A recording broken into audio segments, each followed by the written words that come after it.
who's to blame for the shoot-down of a commercial jetliner tonight, who the evidence is starting to point to, also the people who perished on board, including an American, an Indiana University student, and a team of the world's top AIDS researchers. Plus, the ground invasion moves deeper into Gaza now, and the death toll is rising. Our own Richard Engel is there. Homes burning, more than 100 now. Evacuations underway amid a very dangerous situation. Wildfires exploding tonight in the West. And some good news after a tough week. Our Friday night Making a Difference report. Nightly News begins now. From NBC News World Headquarters in New York, this is NBC Nightly News with Brian Williams.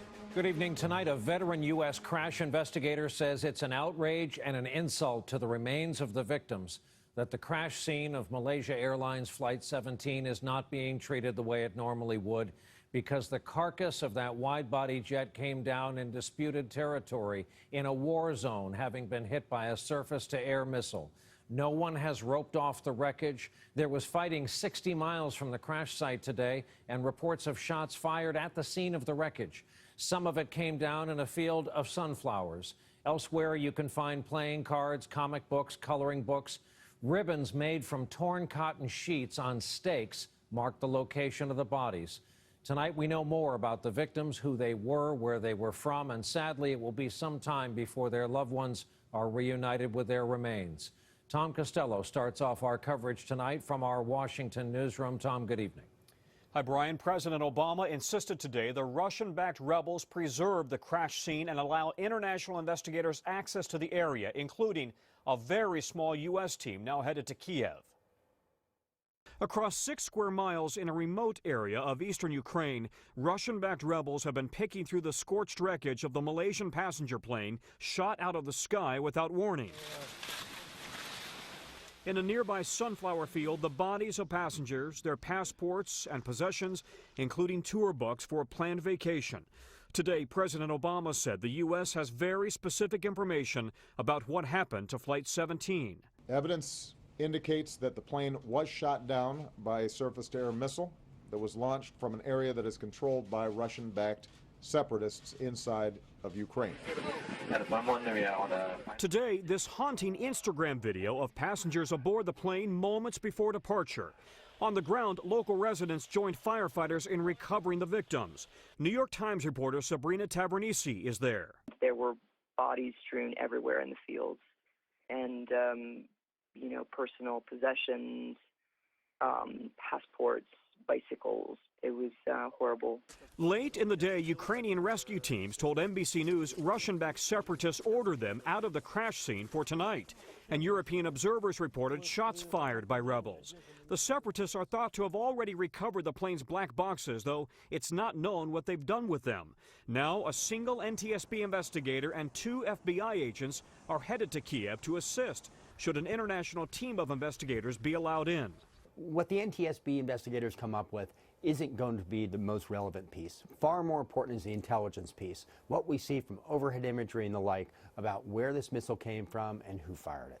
Malaysia Flight 17 was flying along designated flight path L980, a sort of highway in the sky used by airlines flying between Europe and Asia.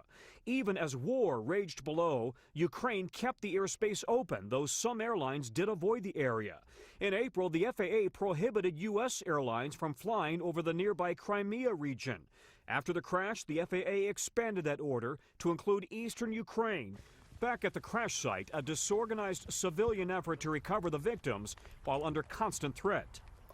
While veteran investigators say they always like to have the plane's black boxes, but that won't tell them who fired the missile in this case. Meanwhile, Malaysia Airlines is defending its decision to fly over the region, saying the route was open and approved by international authorities.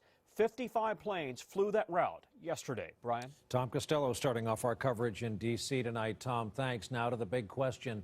In the U.S. intelligence community tonight, there are strong indications about who is to blame for this shoot-down. Our Pentagon correspondent Jim Miklaszewski working that end of the story. Jim, good evening.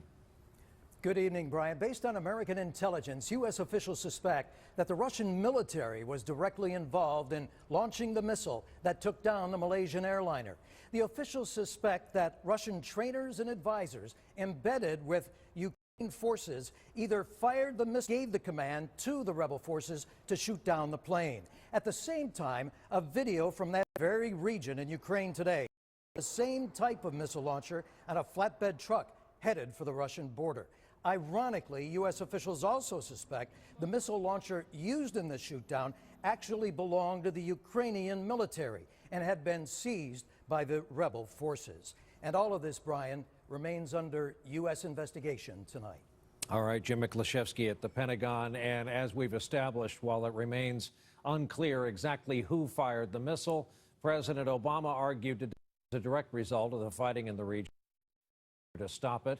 We get more on that part of the story tonight from our chief foreign affairs correspondent, Andrea Mitchell. At the Dutch embassies in Kiev and Moscow, spontaneous memorials as the world reacted in shock to a plane simply blown out of the sky. At the UN, a call for an immediate investigation and a reminder from U.S. Ambassador Samantha Power about the victims. We saw next to 3 of the passengers' names a capital I. As we now know, the letter I stands for infant. She went on to pillory Russia for arming, training, and inciting the separatists. Russia can end this war. Russia must end this war. Russia's UN ambassador was defiant, blaming Ukraine for not closing its airspace.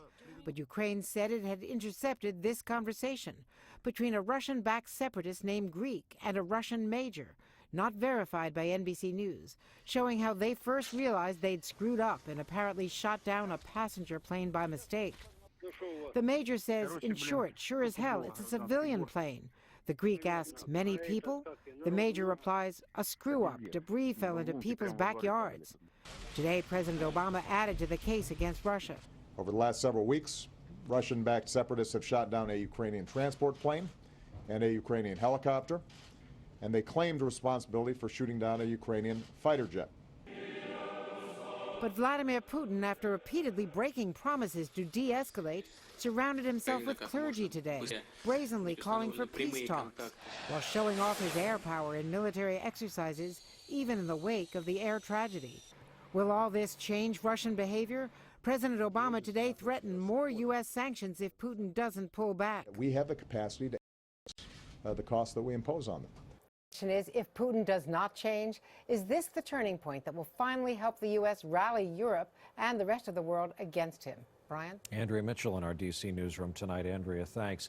As we said, we've learned much more tonight about who was on the plane. They came from all walks of life. It turns out that some of the 298 people on board were dedicated to saving lives, in fact. We have reports from Malaysia and the Netherlands tonight, and we begin with NBC's Katy Tur in Amsterdam. Katy, good evening.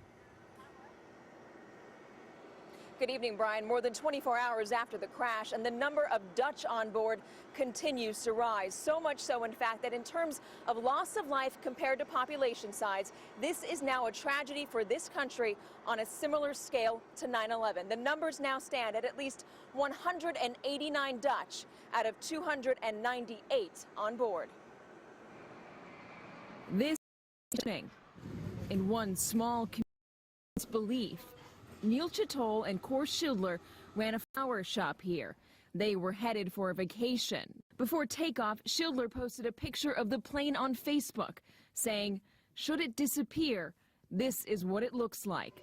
The couple's shop, now a memorial. It's a young, funny couple, and always laughing and always together. In Neerkant, neighbors mourned an entire family. It was Opa and Oma. One man telling us of a grieving grandmother of 4 who cried, "I'm not a grandmother anymore." The victims were from around the world. Quinn Scansman was a U.S. citizen raised in the Netherlands. His grandfather spoke about him today. Of course, we were very, very sad yesterday. Couldn't believe it. Mo, Evie, and Otis Maslin were vacationing in Amsterdam, flying home to Australia with their grandfather.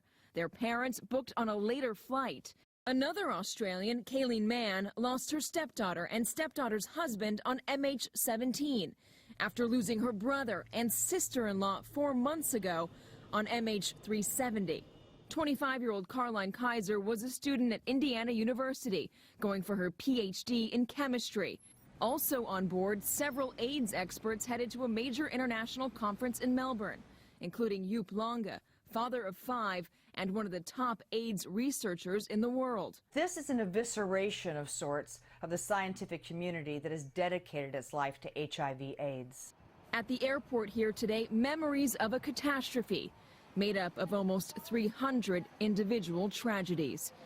Katy Tur, NBC News, Amsterdam. This is Miguel Almaguer in Kuala Lumpur, where heartbreak and tears filled the arrival hall. Flight MH17 was still on the board when family members first rushed here. Nur Salah was part of the 15-member crew. Clutching her picture, her family says her childhood dream was to be a flight attendant. Her colleague, Sanjid Sandhu, wasn't scheduled to fly, but he covered a shift for a friend. His parents, in their 70s, are in disbelief. Today, supposed to be the mother cooked all the special dishes for him. With family and loved ones escorted into a Malaysian Airlines holding room, it seems the unimaginable has happened here again. Just 4 months ago, at the same airport, grieving families demanded answers from the same airline when Flight 370 vanished. Danica Weeks' husband, Paul, is one of the 239 still missing. I just hope Malaysia are more forthcoming with the families on this and, than they have been with us. Tonight, in more than 10 countries, prayers and vigils for the victims, while for the airline, an uncertain future as it continues to notify next of kin. Malaysia Airlines is not a bad airline. Unfortunately for Malaysia Airlines, it has 2 high-profile incidents that makes the flying public question whether or not these guys can do a good job day in, day out. Time will tell what the future holds for this airline, but for these grieving families, the pain has just begun.